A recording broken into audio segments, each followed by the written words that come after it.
여러분, 지금 전기차 시장에서 정말 무시무시한 일이 벌어지고 있습니다.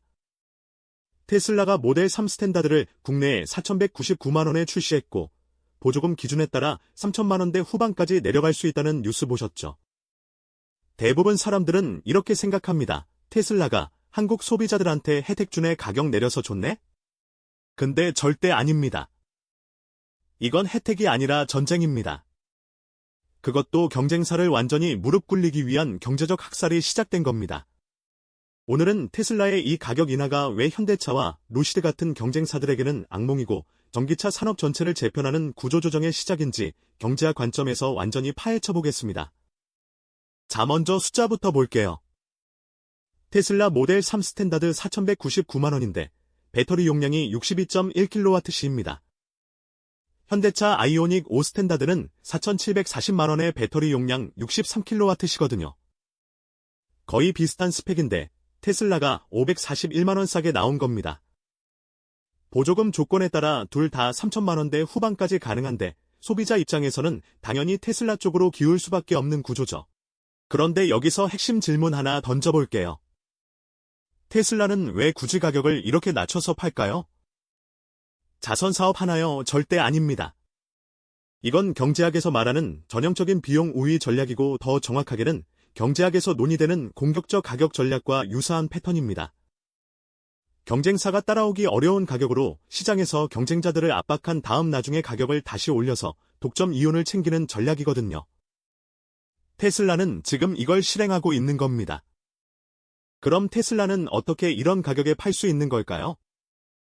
첫 번째 이유는 규모의 경제입니다. 테슬라는 2024년에 전 세계적으로 약 177만 대를 생산했습니다. 현대차 전기차 생산 규모와 비교하면 테슬라가 압도적으로 많이 만드는 거예요. 경제학에서 규모의 경제란 생산량이 늘어날수록 제품 하나당 들어가는 평균 비용이 줄어드는 현상을 말합니다. 왜냐하면 고정 비용이 더 많은 제품에 분산되니까요. 테슬라는 배터리를 대량으로 구매하고 부품을 표준화해서 생산 비용을 극단적으로 낮췄습니다.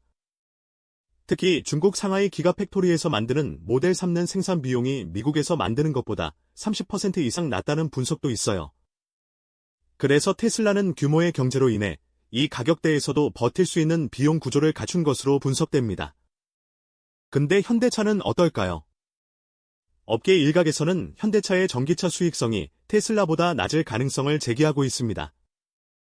왜냐하면 아직 생산 규모가 테슬라만큼 크지 않고 배터리 가격도 테슬라보다 비싸게 들어가기 때문이죠.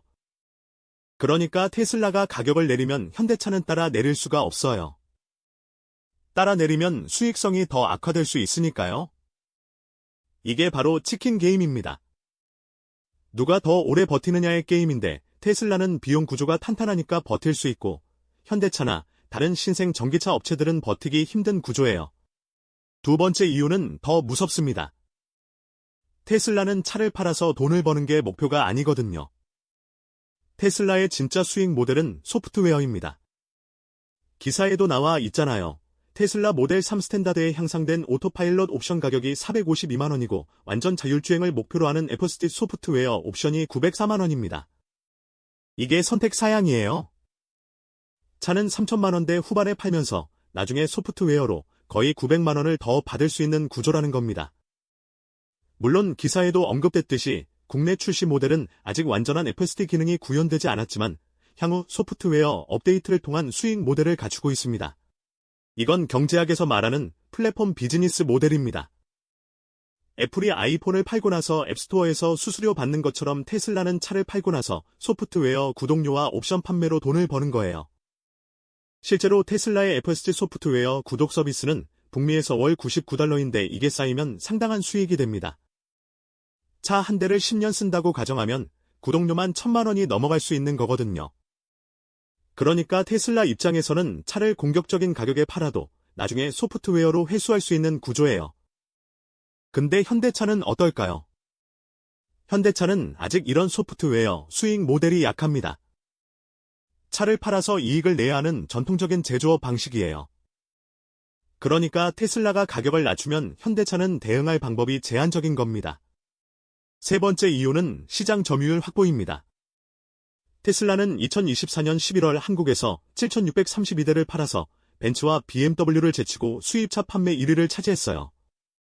그런데 테슬라의 목표는 1위를 한 달 하는 게 아니라 시장을 완전히 장악하는 겁니다.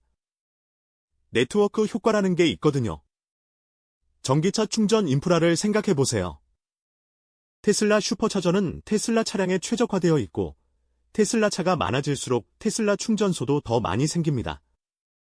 그럼 소비자들은 또 테슬라를 사게 되는 선순환 구조가 만들어지는 거예요.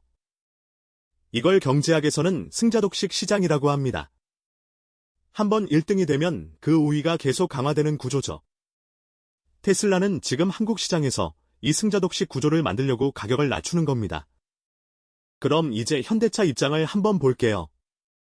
현대차는 정말 난처한 상황입니다.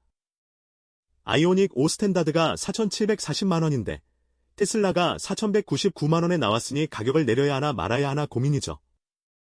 내리면 수익성이 더 악화될 수 있고 안 내리면 판매량이 줄어듭니다. 이게 바로 테슬라가 노리는 겁니다. 경쟁사를 딜레마에 빠뜨리는 거예요. 더 무서운 건 현대차가 가격을 내려도 소비자들이 테슬라를 선택할 수 있다는 점입니다. 왜냐하면 테슬라는 브랜드 가치가 있거든요. 테슬라 타면 뭔가 혁신적이고 미래지향적인 이미지가 있잖아요. 현대차는 아직 그런 이미지가 약합니다. 그러니까 같은 가격이면 테슬라 다른 가격이면 더더욱 테슬라를 선택하게 되는 구조예요. 실제로 2024년 현대차 아이오닉 5는 미국에서 누적 10만 대 판매를 돌파하며 선전했지만 국내에서는 1월에 단 75대만 팔리는 등 어려움을 겪고 있습니다. 루시드 같은 신생 업체들은 더 힘듭니다. 루시드는 고급 전기차 시장을 노리는데 테슬라가 저가 시장부터 장악하면 나중에 위로 올라올 때 루시드 같은 업체들은 끼일 수밖에 없어요. 실제로 루시드는 2024년에도 적자를 기록했고 생산량도 계획보다 적었습니다.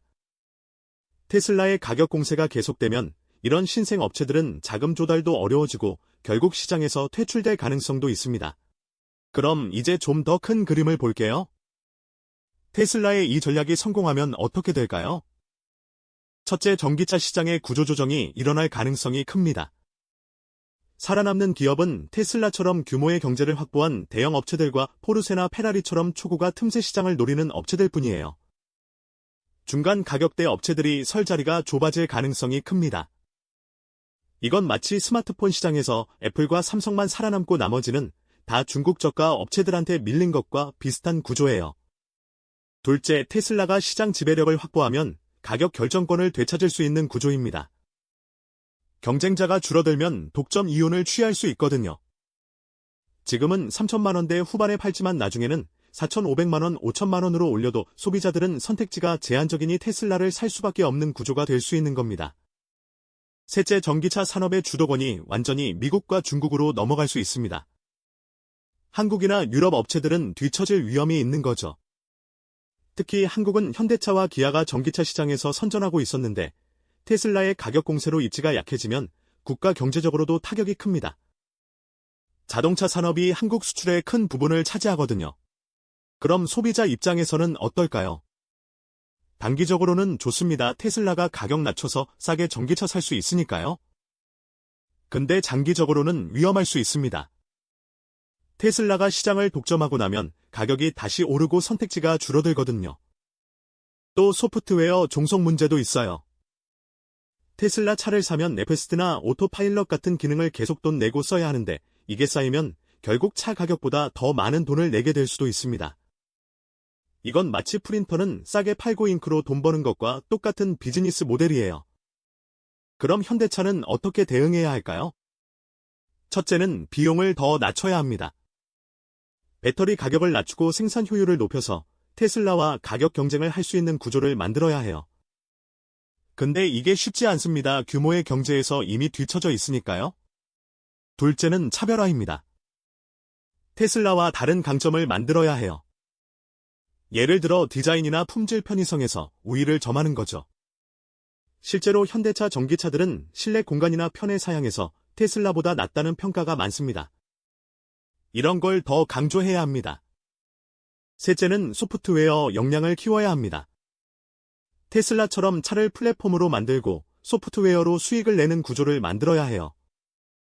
현대차도 자율주행 기술을 개발하고 있지만 아직 테슬라만큼 상용화하지는 못했거든요. 이걸 빨리 따라잡아야 합니다. 그런데 솔직히 말하면 현대차가 이 모든 걸 단기간에 해내기는 어렵습니다. 테슬라는 이미 10년 넘게 전기차만 만들어온 회사고 소프트웨어 DNA를 가진 회사거든요. 현대차는 전통적인 제조업체에서 전환하는 과정이라 시간이 걸릴 수밖에 없어요. 그래서 테슬라의 이번 가격 인하는 정말 무서운 겁니다. 이건 단순히 한 회사가 마케팅 차원에서 가격 할인하는 게 아니라 산업 전체를 재편하겠다는 선언이에요. 경쟁사들에게는 항복하든지 아니면 우리 수준까지 올라오든지 둘 중 하나를 선택하라는 최후 통첩인 겁니다. 경제학 교과서를 보면 완전 경쟁 시장에서는 모든 기업이 정상 이윤만 얻고 소비자가 가장 이득을 본다고 나와 있습니다. 근데 현실은 다릅니다. 테슬라처럼 비용 우위와 기술 우위를 가진 기업이 시장을 독점하면서 경쟁을 없애버리는 거죠. 이게 바로 자본주의의 역설입니다. 경쟁이 심하면 결국 한 명의 승자만 남고 그 승자가 시장을 지배하게 되는 구조예요. 지금 전기차 시장에서 벌어지는 일이 딱 그겁니다. 테슬라는 단순히 차를 싸게 파는 게 아니라 전기차 시장의 아마존이 되려는 겁니다. 아마존이 처음에 책을 싸게 팔면서 서점들을 다 망하게 하고 나중에 모든 걸 다 파는 플랫폼이 된 것처럼 테슬라도 지금 차를 싸게 팔면서 경쟁사들을 정리하고 나중에 전기차와 자율주행, 소프트웨어 시장을 완전히 장악하려는 겁니다. 그래서 오늘 여러분께 드리고 싶은 메시지는 이겁니다. 테슬라 모델 3가 보조금 기준에 따라 3천만 원대까지 내려갈 수 있다고 단순히 좋다고만 생각하지 마세요. 이건 전기차 산업의 대지진이 시작됐다는 신호입니다. 앞으로 몇 년 안에 전기차 시장의 지형이 완전히 바뀔 가능성이 큽니다. 살아남는 기업과 사라지는 기업이 갈릴 거고 소비자들도 결국 그 영향을 받게 될 겁니다. 현대차가 이 싸움에서 살아남으려면 정말 혁신적인 변화가 필요합니다. 단순히 차 잘 만드는 것만으로는 부족해요. 소프트웨어 회사처럼 생각하고 플랫폼 회사처럼 움직여야 합니다. 그게 안 되면 10년 후에는 한국에서 전기차 하면 테슬라만 떠올리는 시대가 올 수도 있습니다.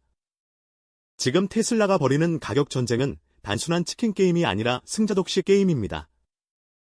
그리고 테슬라는 이미 승리를 확신하고 있는 것처럼 보입니다. 과연 현대차와 다른 경쟁사들이 이 전쟁에서 살아남을 수 있을까요? 우리는 지금 역사적인 산업 구조조정의 현장을 목격하고 있는 겁니다.